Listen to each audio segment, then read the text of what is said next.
Let me tell you of the days of high adventure.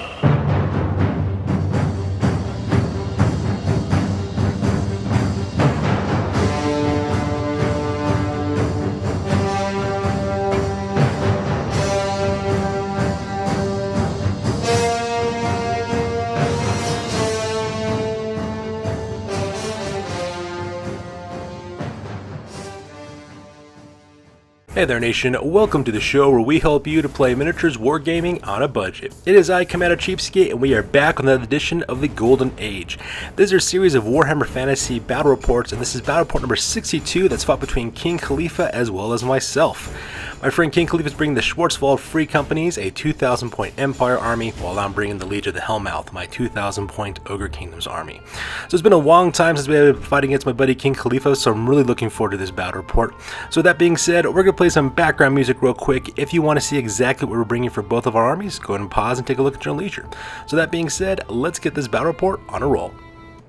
Crom, I've never prayed you before. I have no tongue for it. No one, not even you, will remember if we were good men or bad, why we fought, or why we died. No. All that matters is that two stood against many. That's what's important. Balor pleases you, Crom. So grant me one request. Grant me revenge. And if you do not listen, then to hell with you. Alright, so the scenario for this one is Battle Line. You know it, you love it, we love it. It's the most common type of battle report that we do. Standard deployment rules and standard victory conditions as always. So with the scenario rules over with, let's go and talk about the battle plan real fast. So here's an overhead shot of the entirety of the battlefield. We're playing on a 4x6 table. My army is deployed on the near side of the table, while King Khalifa's army is deployed on the far side of the table. So once again, this is a kind of a dangerous battle for me to go up against. And the reason why is because King Khalifa's army, unlike most Empire armies, is actually designed to be on the offensive. They actually have to march to you in order to fight you at the same time, to be incredibly difficult to fight against. So because of that, I do have my work cut out for me. The big threat I really have to worry about are two main things in this army. The left-hand side, we have the Panzer Baron, which is the steam tank. I have to worry about that thing because that thing tar pits like it's nobody's business and it causes a lot of damage. At the same time, I have to worry about the Vagrant Brotherhood, which is that huge unit of 21 Inner Circle Knights. So these guys are Inner Circle Knights, so they have the 4 up strength, and they're also carrying great weapons, which means they're now strength 6, which makes them very, very deadly. So that's the army I have to go up against the most. Now the Halberdiers and the Archers, I really don't have to worry about those guys too much. They're more designed to be like a tar pit more than anything else. But another thing I also gotta worry about too are those War Machines. He has a great cannon as well as a Hellblaster volley gun. And if you count the steam tank, he's actually got 2 cannons. So I have to really worry about that as well. So what my plan is to hopefully what I can do is destroy that unit of knights. That's my main target. If I can destroy that unit of knights and kill them, I'll be able to then concentrate on the rest of his infantry forces, which should be pretty easy for me to mop up because, like I said before, Ogre Kingdoms are great at destroying light infantry. So I really got to worry about that cavalry unit. My plan is to hopefully catch him into a pincer attack where I can hit him from the front with my Stenkum's Legion, at the same time flank him on the right-hand side with the Red Rovers. If I can do that, I can break that unit, destroy it, and then I can finish off this rest of his army piecemeal. Pretty much I'm going to try to use my Mornfang Cav as well as my Lead Belters to distract the steam tank as well as the infantry forces, and hopefully that will help me win this battle report. So with the battle plan over with, we go directly to the deployment. So starting on my left-hand side, those are the Beastclaw Raiders. Those are 4 Mornfang Cav with full command. They got heavy armor, iron fist, as well as hand weapons. In the center of my army on the left-hand side, those are the Powder Gangers. Those are 4 Lead Belchers with no upgrades.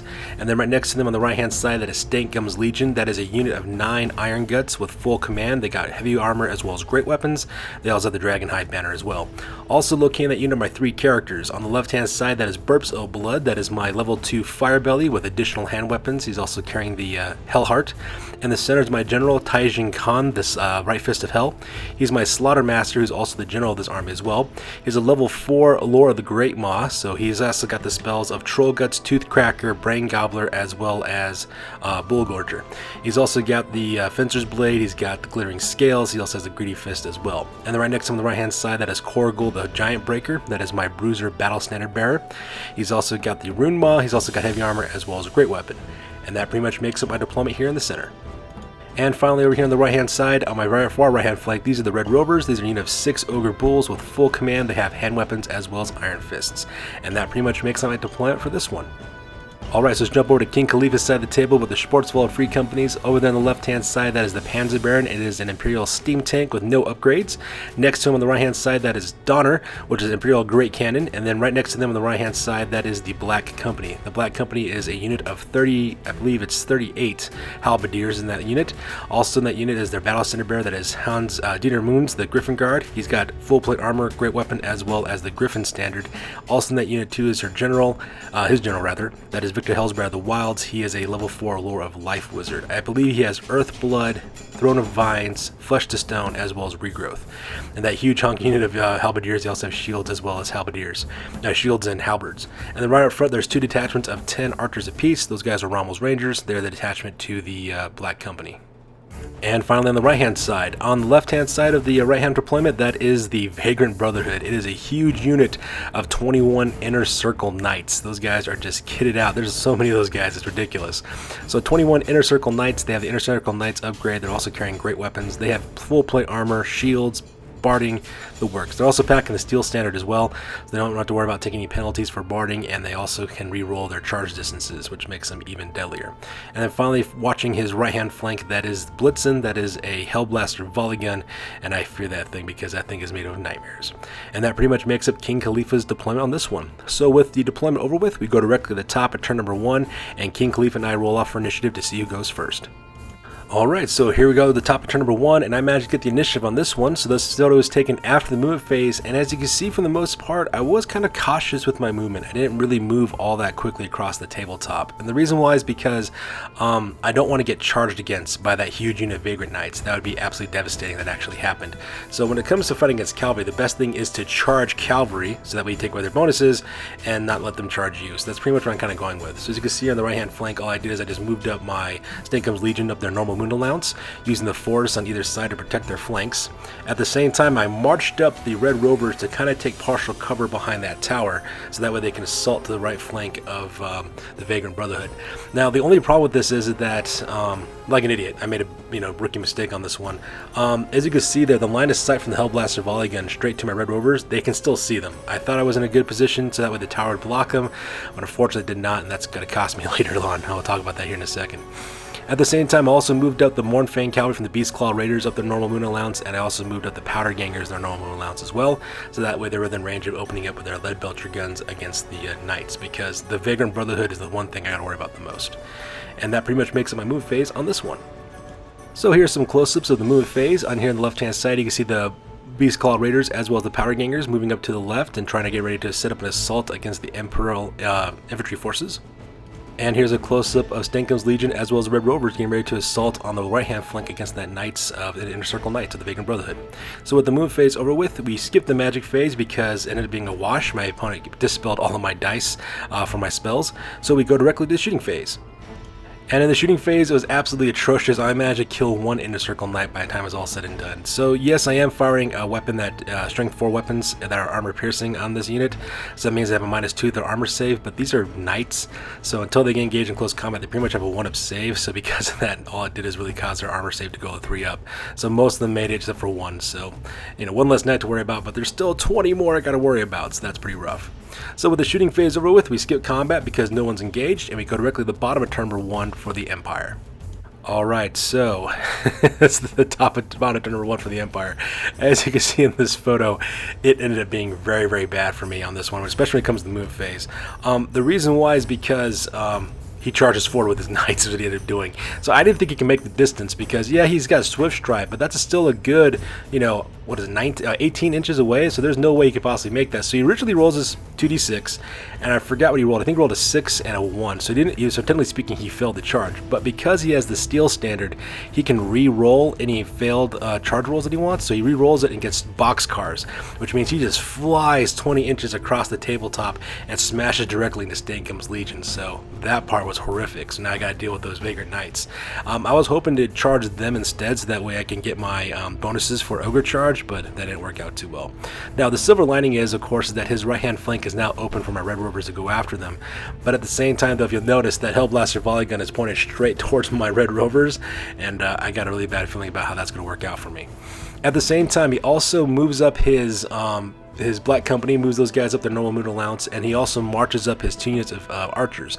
At the same time, he also rolls up the steam tank. Now, if you'll notice, where the steam tank is located at, as well as that left-hand side of archers, was actually pretty good maneuvering there, because if I try to charge the steam tank with my Mournfang Cav, I won't be able to do it. And the reason why is because I will clip that unit of archers, which makes that charge illegal. So he did that to kind of protect his steam tank from being charged against.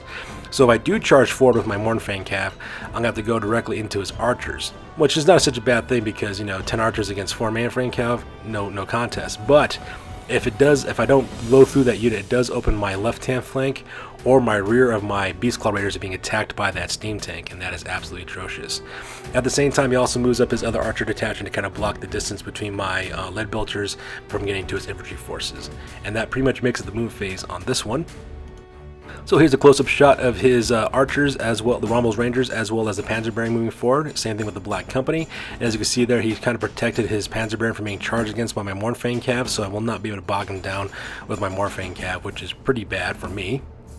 And here's a close-up of the Vagrant Brotherhood charging directly into Stankum's Legion, so that part's kind of crazy as well.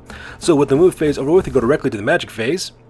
Alright, so we go directly to the enemy magic phase, but instead of getting a magic phase, I popped the Hellheart at that point. I rolled a d6 and rolled a 5, so because of that, everything within all of your enemy wizards within 25 inches have to roll up on the miscast table, and as you can see on this picture, my opponent got a miscast 7 on that one.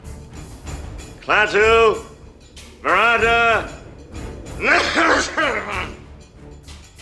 In the end, I did manage to kill 4 Halberdiers and also put 1 wound onto the Battle Standard Bearer. For my opponent, he managed to come out of there unscathed. I think then when he rolled to the die to see exactly what happens to his wizard, I think he rolled a 1, so not much really happened for him. So, you know, it's not much, but it's enough to whittle down a little bit of those Halberdiers, you know, make them just a little bit weaker, I guess. And plus, I took off half the wounds for the Battle Standard Bearer, which is always a good thing. So with the magic phase over, we go directly to the shooting phase, and as you can see in this photo, both units of Rommel's Rangers open up on my lead belchers, managed to plink off one of my lead belchers and killing them, so that part was kind of sad. I did have to take a panic test, but luckily for me though, I passed that with no problem, and that's because I was within distance of my Battle Standard Bearer as well as my General's Inspiring Presence ability. However, what was not so great though was my Mournfang Cav. Both the Panzer Baron as well as Donner the Great Cannon both opened up onto my Mournfang Cav and managed to kill both of my Mournfang guys without a beat. My buddy King Khalifa, when he rolled his dice, he rolled 6s on both of the wounds for both of them, so because they put 6 wounds on each of my guys, I don't get an armor save, so that part sucked. I can't even tell you that. Luckily though, I managed to pass my panic test with my 2 remaining Mournfang Cav. I rolled a 6, which is 1 less beneath their leadership of 7, so I got really lucky on that part. Otherwise these guys would be running away, so that part was really bad. And to make matters worse, Blitzen the Hellblaster volley gun opened up onto my ogres, managed to kill one of my ogres, sorry, managed to kill 2 of my ogres and they ended up doing. So because of that, I did have to take a panic test, which I failed, as you can see in this photo. So because of that, they ran, I think, back 11 inches, I think was what they ended up doing. So because of that, they're running for the hills, heading back away from that hell they just caught from the Hellblaster volley gun from Donner. So that part was pretty crazy as well. So yeah, things are not looking very good because now my Stankum's Legion is fighting without support. Meanwhile, in the combat phase, the fight between Stankum's Legion as well as the Vagrant Brotherhood was actually pretty brutal if you think about it. So in the end, I managed to kill 7 of their knights, and they managed to kill 2 Ogre Iron Guts, as well as put another floating wound on another one. So they caused 7 wounds on me as well. So because that, we're both tied evenly for a combat res. Now they do get a bonus for charging. They also get a bonus for having a Standard Bearer, and they also get a rank bonus as well. However, at the same time though, I have a Battle Standard Bearer as well as a Standard, and I have 2 ranks, which means I win by 1 point. So their leadership drops from 8 down to 7. Unfortunately for me though, my opponent King Khalifa did manage to pass his panic check, so because of that, both those units are just kind of standing their ground and fighting against each other. Now the thing is that the reason why that was the case is because King Khalifa's Inner Circle Knights are not using lances, so they are using great weapons. So because of that, they will always have their 2-up strength bonus, which makes this unit of knights extremely deadly. Now I know these guys are carrying knights and carrying lances, but just imagine the lances are giant double-handed spear weapons, and then you get the idea what they're using, I guess. What can I say? My friends and I were cheapskates. We're not going to spend money on great weapon knights if we don't have to. But anyways, so it ends up being a stalemate and a draw between these 2 units. So with that being said, we go directly to the top of turn number 2 for the Ogre Kingdoms. Alright, so that takes us directly to the top of turn number 2 for the Ogre Kingdoms, and this photo is taken after the movement phase. So the first thing I do is I declare charges with my Mornfang Cav as well as my Lead Belchers. Luckily for me, they both managed to charge successfully into both units without any problems whatsoever. Now my opponent did of course stand and shoot as a reaction, but unfortunately for him though, he wasn't able to cause any wounds, so that part was pretty epic as well. What my plan here is to do is that hopefully my Lead Belchers as well as my Mornfang Cav can just blow right through these two units of detachment of archers, and then they can overrun directly into the Black Company, so that way those guys can start taking that unit of halberdiers down. And the reason why I want to do it is because if I get bogged down anyway, that steam tank's going to hit me in the flank, and that'd be really bad as well. I'm not foreseeing that being that much of a problem because, you know, these guys are light infantry archers with no armor, so it should be no problem whatsoever. At the same time, of course, Schwarzwald Kingdoms Legion as well as the Vagrant Brotherhood, those guys are still engaged in close combat, so they're not going anywhere. And lastly, my Red Rovers, they managed to finally recover from the leaderships, and now they're back on their feet again. The only problem is, of course, is as you can see where they're lined up at, Blitz and the Hellblaster volley gun still has enough range to get to them if they have to, so that part I have to worry about. Plus, that'll be within 24 inches as well, just right on the button, so, you know, I gotta look out for that as well.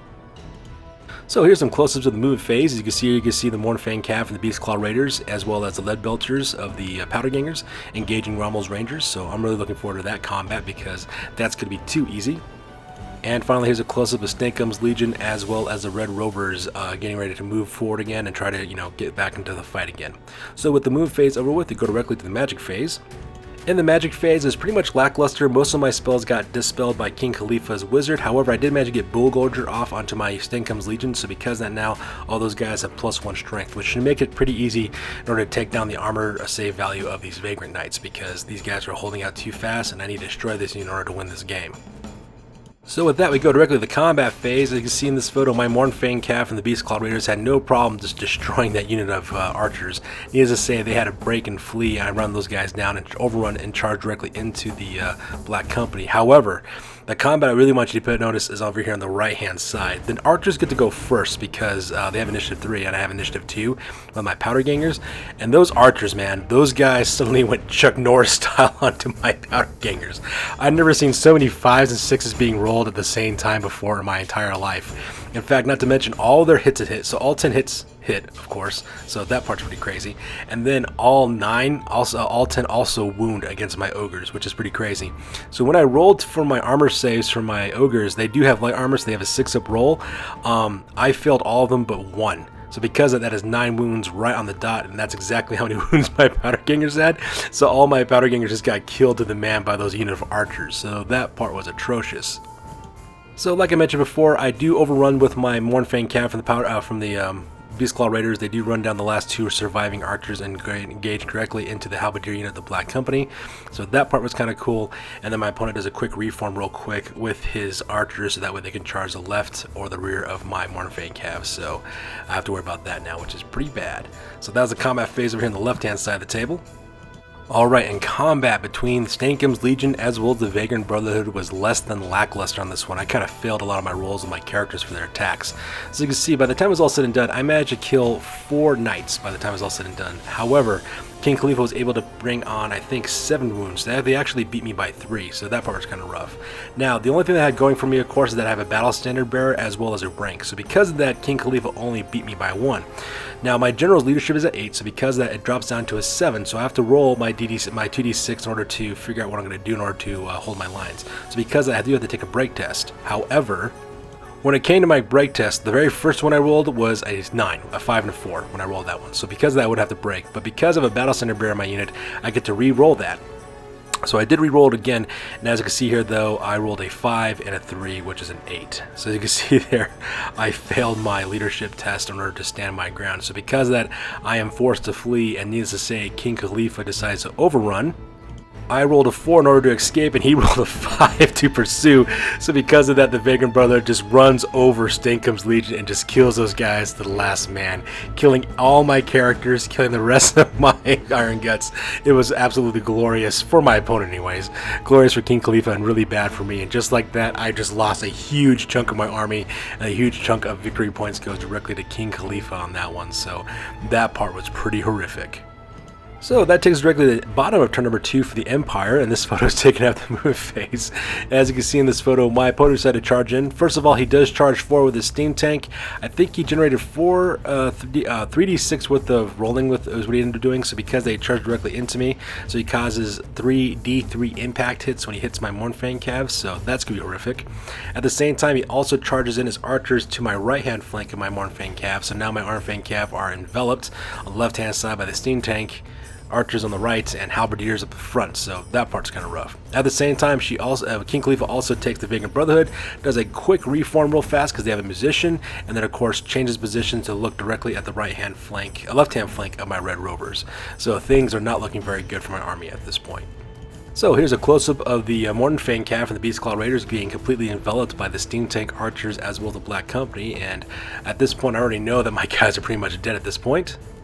And here is a close-up of his Vagrant Brotherhood getting ready to charge into the left-hand flank of my Iron Guts, my Red Rovers, so that part is also kind of rough as well. So the magic phase for my opponent was pretty much of a wash, so we skipped that. He rolled 3 power dice, I rolled 2, so because I was able to dispel the one spell he tried to get off, which was Regrowth, and so because that takes us directly to the shooting phase, and as you can see in this photo, Blitzen opened up again with its Hellblaster volley gun against my Red Rovers, leaving only 2 of them left alive. So because I do have to take a break task, which unfortunately I fail, and to make matters worse, they flee. And not only do they flee, but they roll boxcars in order to flee, so they fly right off the edge of the table. So because of that, I do lose my Red Rovers at the same time. So as you can probably guess, things are not looking out really good for my favor. So with the shooting phase over with, we go directly to the combat phase. And as you can see in the combat phase, it was all said and done. It's pretty much over. The steam tank, I think, killed one of my Mournfang calves right off the bat, just destroyed him entirely. And the rest of the halberdiers and the archers finished off the last of my Mournfang calf as well. And as you can see, now because of that, my last unit is now destroyed. Which takes us directly to the end of the game. As you can see there is nothing left of the Ogre Kingdoms left on the battlefield except for Imperial forces, and my opponent King Khalifa nets another victory for himself because King Khalifa is actually quite a bit of a boss when it comes to playing Empire armies. So that's going to do it for this one, you guys. We're going to go directly to the after action report because this battle report is now officially over. I thought about staying. They offered me the chance to lead them, to teach them, to be king. But my place is here, so I swallowed the juice, said the words, and here I am. Did you say the words right this time? Well, maybe I didn't say every single tiny little syllable, no, but basically I said them, yeah. Basically. Alright, now it's time for the after action report. This is the part of the battle report we talk about what went well, what went poorly, and what we can learn for the next time that we do battle. This is the after action report for the Golden Age Warhammer Fantasy battle report number 62, and this one ended up being a major defeat for Commander CheapSkate. By the time it was all said and done, I managed to score 70 victory points while my opponent scored 2,271. For King Khalifa's losses, he lost 1 detachment of archers. That was all he lost. My loss on the other hand, I lost Taijin Khan, the Right Fist of Hell, Korgel, the Giant Breaker, Burps O' Blood, Stinkums Legion, the Red Rovers, the Powder Gangers, and the Beastclaw Raiders. In short, I lost everything. So that was actually really bad, and I just got owned on this one. Just hands down, I just got defeated like it's nobody's business. And the reason why is because I was only able to destroy 1 unit of archers. That was it. Everything else got shot off the table or fled or got just destroyed and ran down.